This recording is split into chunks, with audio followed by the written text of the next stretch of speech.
10 tanda-tanda kiamat besar yang disebutkan oleh Nabi SAW. Kata beliau, amblasnya bumi di belahan timur yang pertama, terjadi gempa besar.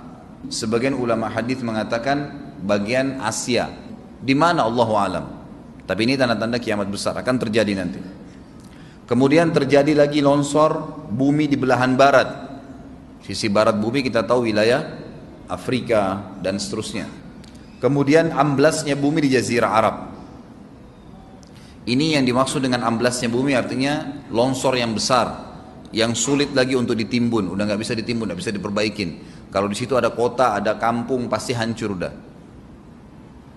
3 sekaligus terjadi longsor di 3 titik yang berbeda dan secara waktu atau dalam waktu yang bersamaan. Ini sudah selangsung 3 tanda-tanda kiamat. Jadi pada saat terjadi di timur itu tanda-tanda kiamat besar 1. Terjadi di barat, tanda-tanda kiamat besar 2. Terjadi di Jazirah Arab, tanda-tanda kiamat besar 3.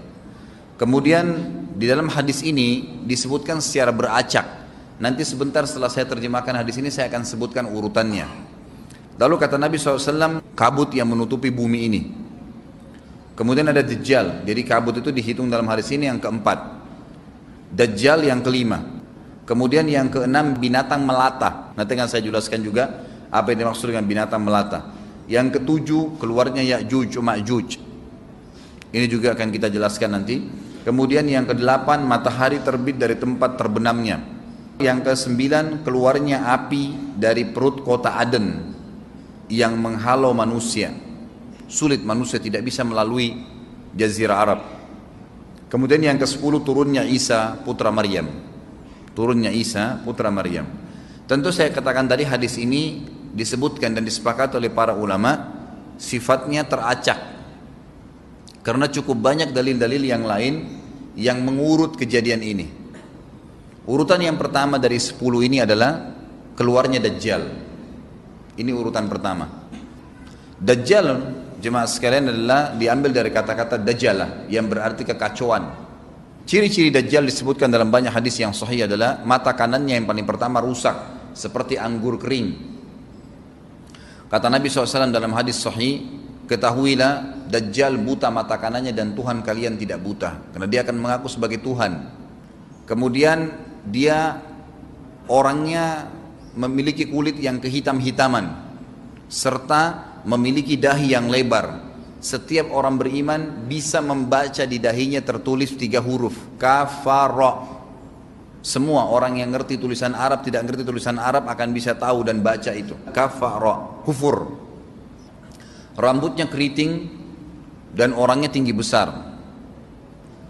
Kata Nabi SAW, kalau kalian dengar Dajjal keluar di satu lokasi, maka menghindarlah. Walaupun kalian harus lari ke gunung, dia akan keluar membuat kerusakan selama 40 hari. Kata Nabi SAW, 40 hari itu sehari seperti setahun, sehari lagi yang kedua seperti sebulan, hari yang ketiga seperti sepekan, dan sisa harinya seperti hari kalian. Dia akan keliling muka bumi semuanya, dan kata Nabi SAW, seluruh bumi ini akan dimasuki oleh Dajjal. Tidak tertinggal satu lorong, gang, jangankan kota atau desa, kecuali Dajjal akan masuk ke dalamnya, kecuali Madinah dan Mekah. Tidak bisa dimasuki oleh Dajjal.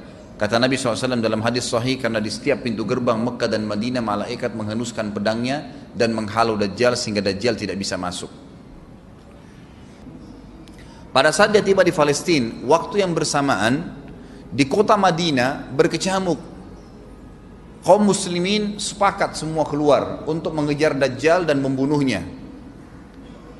Keluar dari kota Madinah satu orang yang namanya seperti namanya Nabi Muhammad SAW, Muhammad bin Abdullah, dan dia dari turunan Nabi SAW juga. Dan orang ini punya julukan Mahdi, dikenal dengan Imam Mahdi. Inilah tanda-tanda kiamat yang kedua.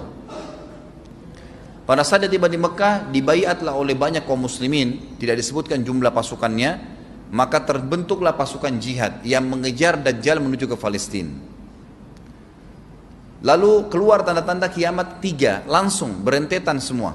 Tanda-tanda kiamat besar yang ketiga adalah pada saat pasukan Imam Mahdi dengan pasukan jihad itu tiba di Darul Bayda namanya.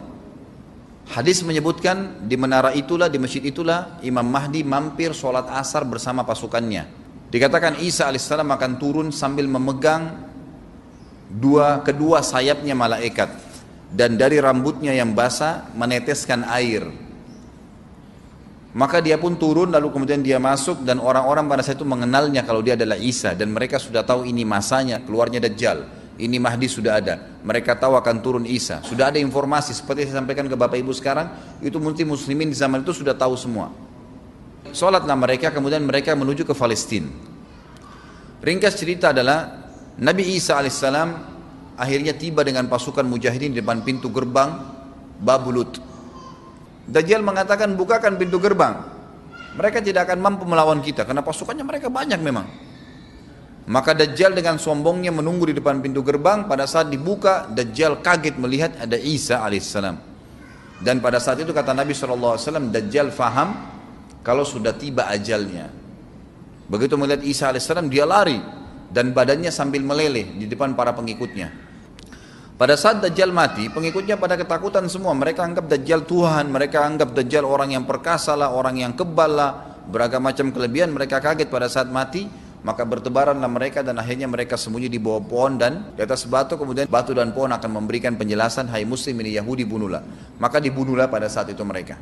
Lalu Nabi Isa alaihissalam memimpin di muka bumi, dan kata Nabi SAW, pada saat itu Islam, agama Islam yang dibawa oleh Nabi SAW akan masuk ke semua rumah di muka bumi, gak tersisa. Satu dunia ini semuanya Islam. Hadis sahih. Maka Nabi Isa alaihissalam memimpin pada saat itu, disebutkan dalam hadis 40 tahun dengan ketenangan, menerapkan hukum Islam. Semuanya beriman kepada Allah subhanahu wa ta'ala dan menjadi muslim. Setelah itu keluar tanda-tanda hari kiamat besar yang keempat, yaitu keluarnya Ya'juj dan Ma'juj. Nabi SAW sebutkan ciri-ciri mereka. Mata mereka sobekannya kecil sehingga mata mereka kelihatan seperti sipit, tapi bola matanya besar. Mereka memiliki rambut yang keriting dan mereka memiliki poster yang umumnya seperti poster manusia. Ada hadis yang berbunyi mereka akan mendatangi sebuah sungai, kalau tidak salah namanya sungai Tibria, airnya banyak mengalir. Kata Nabi SAW, mereka semua minum air sungai itu, dan yang terakhir dari mereka datang sudah nggak dapat air. Artinya air sungainya habis diminum. Bayangin berapa banyak jumlahnya itu. Pada saat itu Nabi SAW mengatakan, Allah berfirman kepada Isa, berkata, wahai Isa, aku akan mengeluarkan hamba-hambaku yang tidak ada seorang pun dari kalian bisa mengalahkannya, termasuk Isa alaihissalam, nggak bisa mengalahkan. Maka selamatkanlah dirimu bersama dengan pengikut-pengikutmu ke gunung Tur namanya. Jadi memang Ya'juj ini ciri khasnya, kata Nabi SAW, mereka memakan apa saja. Jadi bukan seperti manusia normalnya. Mereka membunuh semua yang bukan seperti mereka. Sampai-sampai kata Nabi SAW tidak ada yang bisa mengalahkan mereka, dan jumlah mereka sangat banyak. Salah seorang di antara mereka tahu dia akan mati kalau sudah punya 1000 anak. Kata Nabi SAW dalam hadis Bukhari, kecelakaanlah bagi orang-orang yang ada di Jazirah Arab. Kemungkinan besar makna ini adalah tempat mereka dekat dengan Jazirah Arab. Kata Nabi SAW, kecelakaan bagi orang-orang yang Jazirah Arab karena telah terbuka dari lubangnya Ya'juj Ma'juj sebesar ini. Udah kasih isyarat dengan jari ibu jari sama jari tengahnya. Artinya mereka sudah bisa melihat keluar. Pada saat mereka keluar, maka mereka akan mulai membuat kerusakan. Kata Nabi SAW di dalam hadis sahih riwayat Imam Bukhari, bahwasanya Ya'juj Ma'juj akan membunuh siapapun yang mereka temui. Bahkan pada saat mereka sudah merasa menguasai bumi, mereka melepaskan anak-anak panah mereka ke langit. Lalu Allah menurunkan anak-anak panah mereka sebagai fitnah dipenuhi dengan darah. Maka mereka berkata, kami telah membunuh semua yang ada di bumi dan semua yang ada di langit. Kata Nabi SAW, Allah lalu mengizinkan Isa untuk berdoa kepada Allah agar memusnahkan mereka. Maka Isa alaihissalam pun akhirnya berdoa, meminta kepada Allah subhanahu wa ta'ala agar mereka semua dimusnahkan. Maka pada saat itu pun Allah subhanahu wa ta'ala menurunkan kepada mereka hama. Sebagian hadis menyebutkan serangga kecil seperti cacing, banyak sekali yang menimpa tubuh-tubuh mereka. Setiap orang satu. Dan itu membuat mereka mati. Kemudian setelah itu Isa alaihissalam memimpin lagi di muka bumi sampai beliau meninggal. Setelah Isa alaihissalam meninggal, kembali lagi sebagian besar manusia berbuat kekufuran. Maka Allah subhanahu wa ta'ala keluarkan tanda-tanda kiamat besar yang kelima. Yang kelima ini adalah keluarnya hewan atau binatang melata. Binatang melata ini disebutkan dalam hadis yang sahih riwayat Bukhari, bahwasanya Allah SWT akan keluarkan, tapi tidak disebutkan dari bumi mana dia keluar. Dia akan keluar hewan melata yang bisa berbicara seperti manusia dan badannya dipenuhi dengan bulu. Allahu a'lam bagaimana. Kemudian dia datangi orang-orang yang kufur tersebut dan menasihatin dan mengingatkan mereka. Yang tidak mau beriman, dalam hadis dikatakan dicap oleh hewan tersebut. Allahu a'lam dicap seperti apa, sehingga ketahuan mana yang kafir, mana yang beriman. Terus dia keliling di muka bumi tapi tidak disebutkan berapa lama. Lalu kemudian Allah lenyapkan si dabbah ini. Kemudian datang tanda-tanda kiamat yang ke-6. Tanda-tanda kiamat yang ke-6, 6, 7, 8. Itu berentetan semua. Longsor besar di timur, di barat dan di jazirah Arab. Ini tanda-tanda kiamat terjadi serentak. Sudah 8. Kemudian terjadi yang ke-9, keluarnya api dari negeri atau dari kota Aden. Kota Aden ini di Yaman ya.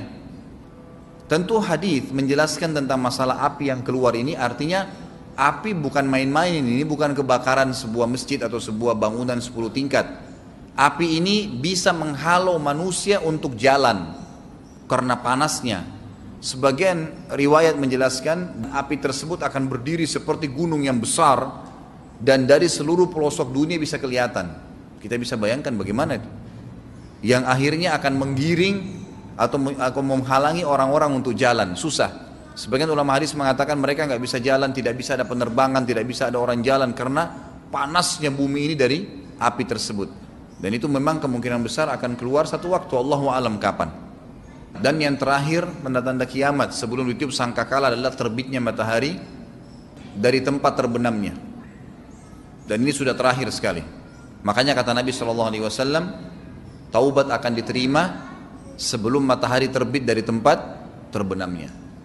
Artinya selama yang lain itu masih ada, masih bisa taubat. Kalau sudah itu, sudah sulit. Ini tanda-tanda kiamat. Sebagian ulama memasukkan tanda-tanda hari kiamat kecil, ada yang masukkan tanda-tanda kiamat besar. Ada dua hal. Yang pertama itu adalah keluarnya Dzu Suwakatain. Ada orang dari negeri Habasyah dikenal dengan Dzu Suwaka. Dzu Suwaka ini sak artinya betis. Diberikan julukan Dzu Suwaka karena betisnya sangat kecil. Orang ini Bapak Ibu sekalian kata Nabi SAW akan menghancurkan Ka'bah. Dan kata para ulama pada saat itu memang manusia sudah sunyi, nggak ada lagi yang datangin Ka'bah. Orang-orang sudah lalai gitu kan. Keluarlah orang ini. Makanya sebagian ulama masukkan dia tanda-tanda kiamat sebelum terbitnya matahari dari tempat terbenam. Ditambahkan ini yang ke-11 atau ini yang ke-10, terbitnya nanti kiamat yang ke-11. Kata Nabi SAW, dia akan mencabut batu-batu Ka'bah satu persatu sampai rata dengan tanah. Dan saya sedang dilihatkan oleh Allah sekarang bagaimana pada saat dia mencabut batu itu. Hadis sahih riwayat Bukhari Muslim. Yang terakhir, yang kedua, yang berhubungan juga dengan tanda-tanda kiamat, ada yang memasukkan kiamat kecil, tapi ini lebih dekat dengan kiamat besar. Orang yang terakhir meninggal itu adalah orang dari asli suku Madinah yang sedang mengembala kambing.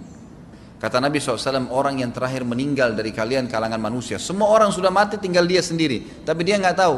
Dia lagi mengembala kambing, kemudian dia masuk dengan gembalanya ke kota Madinah, ditemukan semuanya tidak ada kehidupan. Nggak ada orang, nggak ada binatang, nggak ada apa-apa, tinggal dia sendiri.